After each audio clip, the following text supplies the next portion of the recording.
Rumah paling mulia bukan manusia yang bangun, dibangunkan untuk manusia. Saking berkahnya yang nggak ada di tempat lain, ada di situ.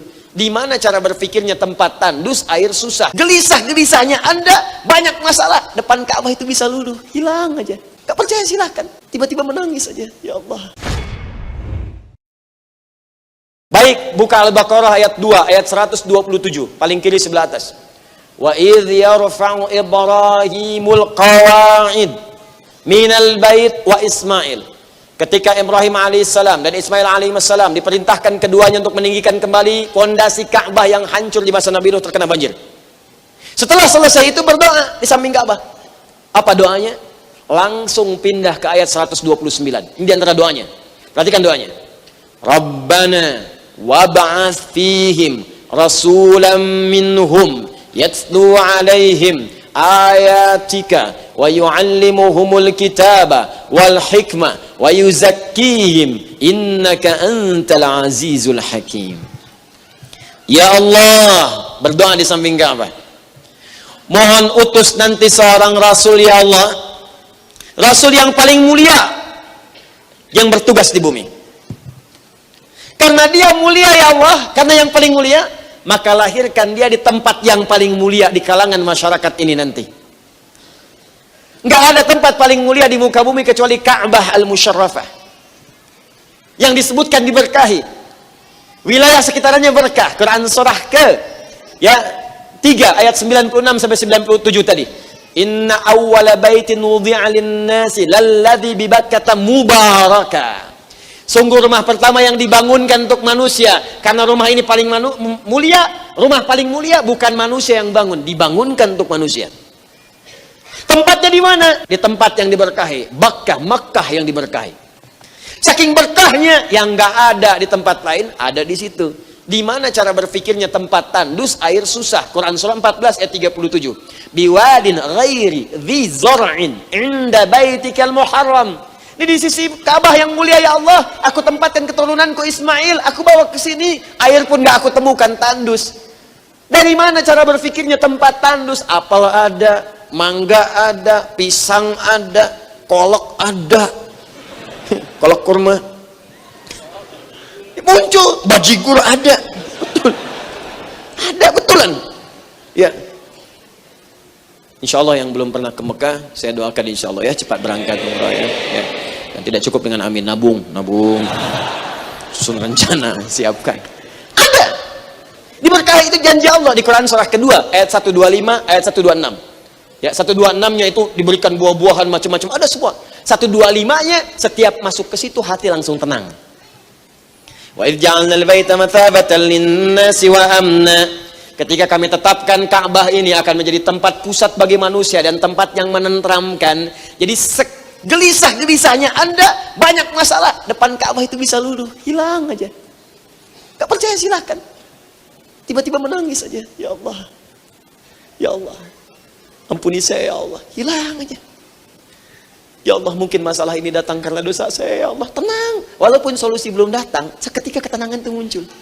Pengen datang lagi, pengen datang. Makanya banyak yang sudah kesana, pengen kesana lagi. Ya, tapi yang paling menarik, tempat ini paling mulia, tempat terbaik di muka bumi. Bukan manusia yang bangun, dibangunkan untuk manusia. Karena ini tempat paling mulia, kata Nabi Ibrahim dan Nabi Ismail, ya Allah, mohon lahirkan, utus seorang Rasul yang paling mulia, karena paling mulia lahirnya mesti dekat tempat yang mulia ini. Karena paling mulia. Dia akan hidup di kalangan masyarakat sekitaran Ka'bah ini ya Allah. Di lahirnya di situ, tumbuhnya di situ, berkembang di situ kemudian. Ya, walaupun nanti fitrah semua Nabi hijrah. Nabi Musa hijrah, Nabi Yusuf hijrah, Nabi Ibrahim hijrah, Nabi Muhammad pun hijrah. Nabi Nuh hijrah, jangan pakai kapal kan? Ya kan? Hijrah, semua Nabi hijrah. Baik. Tapi lahir di situ, tumbuh di situ, berkembang di situ. Silahkan Anda cek secara sejarah sampai dengan sekarang. Nabi mana yang lahirnya dekat Ka'bah selain Nabi Muhammad SAW? Anda nggak akan temukan. Silahkan. Nabi Ismail lahirnya bukan di Ka'bah, bukan di Mekah. Wafat dikubur dekat situ, tapi lahirnya di Palestina. Silahkan cari yang lain, tidak ada. Hanya Nabi Muhammad SAW yang disepakati lahirnya di Mekah. Hari Senin tahun gajah. Selesai. Sampai sekarang masih ada tempatnya. Disamarkan jadi perpustakaan. Ya, masih ingat gak? Saya ilustrasikan dulu kan. Ya, Anda kalau mau umrah haji, di sini Zam-Zam, Grand Zam-Zam besar itu, ini patokan aja. Nyatu dengan Safwa di sini, ini ada jalan ke sini, ini ada tempat burung-burung datang, ya. Kemudian di sini ada Jabal Qubais yang sekarang jadi istana atau tamu yang datang untuk diterima. Anda keluar dari sini, masuk ke Masjidil Haram yang besar luas wilayahnya. Pintu pertamanya King Abdul Aziz, yang ini ada pintu baru sedang diperbaiki, langsung belok ke sini. Susuri yang ini. Begitu ketemu pintu 26 Gate Ismail di sini, depannya di sini bawah. Masuk ke arah yang istana tadi, ke sini. Tapi jangan ke sini, jangan cari masalah, lurus sini. Ya. Karena itu dijaga oleh satu orang security, ada CCTV warna putih ngadapnya ke sini nih. Ya. Terus sampai ke sini, pintu 27, kemudian babun Nabi, bab Ali, babu Salam di sini, tarik ke sini, ditemukan sampai 35 kipas angin sampai sini. Saya udah hitung. Anda kalau nggak percaya sana aja hitung sendiri. Saya udah hitung. Ya, kalau berkurang dicopot, kalau nambah berarti baru. Ya kan? Nah, ini babu Salam, masuk sini sunnahnya. Ini sunnah kalau memungkinkan. Renovasi selesai bisa masuk sini. Ada 2 eskalator, sini, sini, tengah-tengahnya tangga. Ini eskalator untuk yang turun, ini untuk yang naik, ini tangga bebas. Ada kursi warna merah di sini. Ya. Tarik sini, sekitar 120 meteran lah sebelah sini. Lurus, ya kalau dari Babu Salam lurus ke sini, kalau ke sini belok ke sini. Patokannya ketika belok ke sini, di sini ada tempat ngambil air Zam-Zam yang pakai keran, ya pakai selang. Anda beli jerigen dulu. Yang jual jerigen dari sini, orang Taif. Ya, jerigen kecil harganya 5 real, jerigen besar 10 real. Yang di sini. Kemudian naik tangga ke sini. Di sini ada bangunan warna krem, tulisan Al-Maktabah Al-Qadimah. Ya, perpustakaan. Ini disepakati oleh para ahli sejarah tempat lahirnya Nabi Muhammad sallallahu alaihi wasallam. Tuh. Anda kebayang nggak? Enggak, betul, emang belum saya sampaikan. Ya. Satu-satunya manusia di muka bumi yang ribuan tahun sebelum dilahirkan udah didoain. Ribuan tahun. Nabi Ibrahim nggak pernah lihat, nggak pernah jumpa juga, terpisah masa cukup jauh. Ya, tapi mendoakan begitu lahir. Jadi siapa? Nabi Muhammad. Saking mulianya Nabi ini, beda dengan Nabi lainnya, lahirnya di tempat paling mulia yang pernah ada di muka bumi dan didoakan oleh 2 Nabi sekaligus. Yang Nabi ini semua keturunannya Nabi dari 2 sisi. Umumnya Nabi menikah dengan Sayyidah Sarah, Nabi lahirnya. Bukankah dari Sarah turun Ishak, dari Ishak turun Yakub, dari Yakub turun Yusuf, dan keturunannya dari situ terus semuanya? Ya kan? Dari Musa, Daud, Sulaiman sampai ke Isa alaihissalam. Ya, tarik ke samping kanannya, Isa kan naik ke atas ke Maryam, Maryam naik ke atas ke Imran, Imran kemudian suaminya siapa? Hanna. Ya, sepupunya siapa? Zakaria, Nabi juga. Tarik semuanya tuh. Ya, samping kirinya siapa? Hajar, Sayyidah Hajar alaihissalam. Putranya siapa? Ismail alaihissalam. Dari situ turun siapa? Nabi Muhammad sallallahu alaihi wasallam. Dimulia semua. Ini luar biasa, makanya disebut Abul Anbiya, yang mendoakan bapak para nabi, Abul Anbiya, di tempat yang paling mulia. Ini kedua, satu-satunya nabi yang dijaga oleh Allah kemuliaannya bahkan sebelum lahir, Nabi Muhammad SAW. Supaya nggak lupa, 600 tahun sebelum kelahirannya diingatkan lagi dengan berita gembira. Berubah redaksinya. Yang tadi doa, sekarang berita gembira. Quran surah ke-61 ayat ke-6, paling kiri sebelah atas. Push lagi. Quran surah kedua ayat 127 sampai 129. Diingatkan lagi. Quran surah ke-61 As-Saff ayat ke-6. Nabi Isa, Rasul yang paling dekat ke Nabi Muhammad sallallahu alaihi wasallam.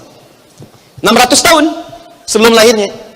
Kalau yang tadi kan doa kan, ini langsung berita gembira. Perhatikan kalimatnya. Wa mubasysyira birasulin yati min ba'di ismuhu Ahmad. Aku kasih kabar gembira ya, kata Nabi Isa. Kasih kabar gembira pada umat. Aku bukan rasul terakhir, kata beliau. Karena ada ramalan di kitab-kitab pada masa itu, rasul terakhir itu diantara kemuliaannya punya sifat kasih yang sangat dalam. Nabi Isa ini mirip.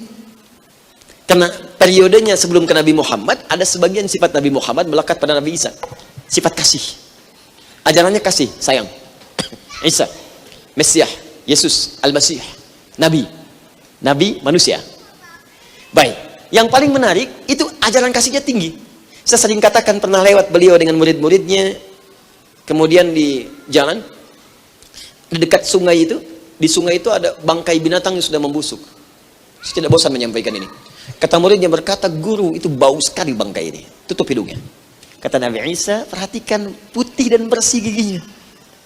Muridnya berkata, guru, kenapa engkau bicara begitu? Bukankah bau busuk bangkainya? Kata Nabi Isa, demikianlah manusia hanya akan menyampaikan apa yang ada di pikirannya. Jadi kalau kotor pikiran, keluar kotor di lisan. Kalau bersih hati kita, keluarnya bersih. Itu yang melahirkan kata-kata mutiara, teko hanya akan mengeluarkan isi tekonya. Kalau isinya susu, keluar susu. Ya, isinya kopi, keluar kopi. Isinya air bening, keluar air bening. Seperti itulah kehidupan. Maka umatnya menduga ini Rasul terakhir nih. Kata Nabi Isa, bukan. Akan ada Rasul setelah saya yang sebutannya melebihi saya dalam amalannya kepada Allah. Dalam bahasa Arab, kalau punya amalan sosial sifat kasih yang sangat tinggi disebut Muhammad namanya. Ya, bentuk biasanya Mahmud. Superlatifnya Muhammad. Kenapa disebut Muhammad yang disebutkan 4 kali dalam Al-Quran? Ya, Quran surah ketiga ayat 144, Quran surah ke-33 ayat ke-40, Quran surah ke-47 dengan namanya ayat kedua, dan Quran surah ke-48 ayat 29. 4 kali disebutkan Muhammad. Kenapa disebut Muhammad? Karena sifat kasihnya tinggi. Pada manusia sayang, diejek tidak membalas. Wasbir ala ma yaqulun. Kata Allah, sabar aja, jangan dibalas. Idfa billati ya ahsan. Ya, balas dengan cara yang lebih baik lagi. Sedang sholat kemudian disimpan kotoran, tidak marah juga. Dilempar oleh orang Taif dengan batu, sampai turun malaikat penjaga bukit mengatakan, angkat tanganmu jadaika ilas sama. Angkat tanganmu ke langit, aku himpit mereka itu. Kata Nabi, la fa innahum qaumun la ya'lamun. Jangan lakukan, mereka belum tahu saja. Aku berharap kepada Allah, kelak nanti di bumi Taif ini akan lahir laki-laki, perempuan, besar, kecil, tua, muda. Mereka akan mengatakan, asyhadu an la ilaha illallah wa asyhadu anna Muhammad Rasulullah. Lalu berdoa, perhatikan doanya. Ilahi, ila man takiluni, ila qaribin yu'dhini, am ila ba'idin yu'limuni, fa ana radin ma lam taghdab alayhi. Ya Allah, setelah penganiayaan ini, setelah persekusi ini, kemana lagi engkau akan tugaskan aku untuk berdakwah? Apakah tempatnya masih dekat? Di situ aku akan disakiti, dilempari lagi. Atau tempatnya masih jauh? Di situ pun aku akan disakiti kembali. Aku ridha ya Allah, sepanjang engkau tidak marah kepada aku. Setelah peristiwa itulah beliau mendapatkan panggilan untuk Isra dan Mi'raj. Muhammad.